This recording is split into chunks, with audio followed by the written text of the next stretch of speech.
তো hello guys, সবাইকে নতুন একটা ভিডিওতে স্বাগতম। তো গাইজ 18 বছর পর অবশেষে আরসিবি আইপিএল চ্যাম্পিয়ন হলো। তো সেটা নিয়ে ভিডিওটা করছি। তো ভিডিওটা সঙ্গে থাকো, আশা করি ভালো লাগবে। তো সত্যি কথা বলতে আরসিবি 18 বছর পর যে চ্যাম্পিয়ন হলো, তো টোটাল টিমটাই ভালো টিম, সবাই ভালো ফর্মে ছিল, তো এর জন্যই চ্যাম্পিয়ন হয়েছে। আর বিশেষ করে আরসিবির যে এবছর যে ক্যাপ্টেনশিপ রজত পাতিদার, তো খুবই লাকি বলতে পারো, খুবই কপাল যে আইপিএলের মতন 10টা ফ্র্যাঞ্চাইজি টিমের মধ্যে এবছর 2025-এ সে তার টিমকে চ্যাম্পিয়ন করেছে। খুবই ভালো। আর অবশ্যই আরেকটাই কথা বলতে চাই যে বিরাট কোহলি এই মানুষটার জন্য সত্যি কথা বলতে খুবই ভালো লাগছে যে ইনি প্রত্যেক বছরই আইপিএলে খুবই ভালো খেলে, ভালো পারফরমেন্স করে। 5 বারের উপরে 600 রান করেছে, কিন্তু একবারও কাপ হাতে পায়নি। তো এবছর অবশেষে সে কাপ পেয়েছে। তো বিরাট কোহলির এই মানুষটার জন্যই ভালো লাগছে। তো বিরাট কোহলিকে এই আইপিএল ট্রফিটা বিরাট কোহলি ডিজার্ভ করতো, কারণ বিরাট কোহলির মধ্যে সেই কোয়ালিটি আছে। আর ক্রিকেটের সত্যি কথা বলতে ক্রিকেটের এখন ব্র্যান্ড হলো বিরাট কোহলি।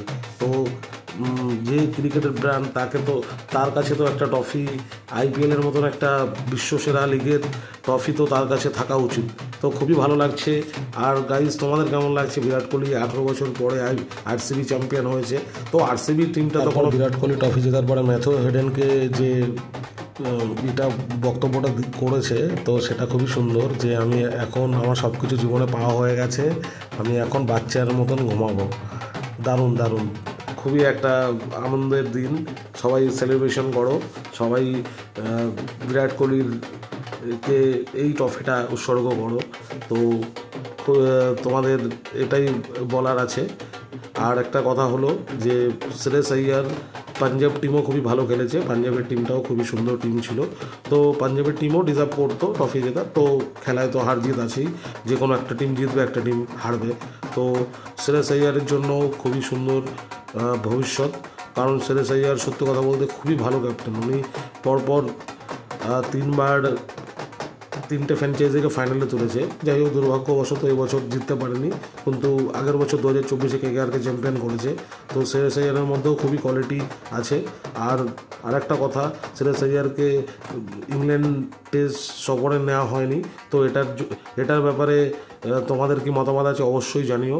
আর শ্রেয়স আইয়ার সত্যি বলতে টেস্ট টিমে ডিজার্ভ করে। শ্রেয়স আইয়ারের মতন মিডল অর্ডার ব্যাটসম্যান এখনও ওয়ার্ল্ডে নেই, কারণ শ্রেয়স আইয়ারের সত্যি কথা বলতে খুবই কোয়ালিটি হাই। সবাই বলেছে, রিকি পন্টিং থেকে শুরু করে যত বড় বড় ক্রিকেটার আছে, রিকি পন্টিং, তারপরে হলো মাইকেল বেভান, তারপরে আসিম আমলা, সবাই বলেছে শ্রেয়স আইয়ারের মতন মিডল অর্ডারের ব্যাটসম্যান এখন আর পুরো ওয়ার্ল্ডে নেই। তো শ্রেয়স আইয়ারের সাথে যে এই অবিচ্ছেদটা হয়েছে, অবশ্যই তোমরা কমেন্টে জানিও যে কেন তাকে টেস্ট ধরে নেওয়া হলো না। আর একটাই কথা বলবো, আরসিবি মেনি কংগ্রেচুলেশন, 18 বছর পরে চ্যাম্পিয়ন হয়েছে।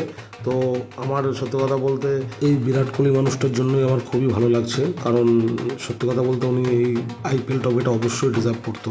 তো দেখুন, উনি সত্যি কথা বলতে উনি ট্রফিটা জিতে উনি কান্নায় ভেঙে পড়েছে। খুবই সুন্দর মুহূর্ত। তো এই কিছু কান্নার মধ্যেও অনেক হাসি থাকে। তো সেটাই বিরাট কোহলি এত বছর পরে আইপিএল হিস্ট্রিতে বিরাট কোহলি একটা আইপিএল ট্রফি পেলো। তো এটাই ভালো লাগছে। তো বন্ধুরা, তোমাদের কেমন লাগলো বিরাট কোহলি যে আইপিএল ট্রফিটা 18 বছর পরে জিতলো? তো একটু কমেন্টে জানিও বিরাট কোহলি যে ট্রফিটা জিতেছে তোমাদের কেমন লেগেছে। আমার তো খুবই ভালো লেগেছে, দুর্দান্ত লেগেছে। বিরাট কোহলির মতো মহান একজন ক্রিকেটার, সে ট্রফিলেস আইপিএলে থাকবে, তো এটা সত্যি কথা বলতে দেখতেও ভালো লাগতো না, আর এটা কোনো ভালো জিনিসও ছিল না।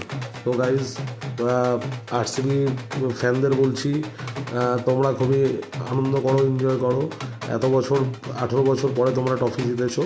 আর একটাই কথা বলবো, বিরাট কোহলির ওই মানুষটার জন্যই আমার আরও সবথেকে বেশি ভালো লাগছে, যে কারণ উনি একটা ট্রফি তো অবশ্যই ডিজার্ভ করতো। তো বন্ধুরা, বিরাট কোহলির জন্য তোমরা কী বলবে কমেন্ট অবশ্যই জানিও। আর বিরাট কোহলির জন্যই ভালো লাগছে। তো বন্ধুরা, তোমাদের কেমন লাগলো আরসিবি 18 বছর পরে চ্যাম্পিয়ন হয়েছে? তো অবশ্যই কমেন্টে জানিও। আর অবশ্যই ভিডিওটা যদি ভালো লাগে শেয়ার করো আর লাইক করো। আর সত্য কথা বলতে বিরাট কোহলি জন্যই আজকে পুরো সারা ভারতবর্ষের মানুষই দোয়া করেছে, তো উইশ করেছে, তো সেটা অবশেষে সফল হলো। তো টাটা গাইজ, পরে একটা ভিডিওতে আবার দেখা হবে।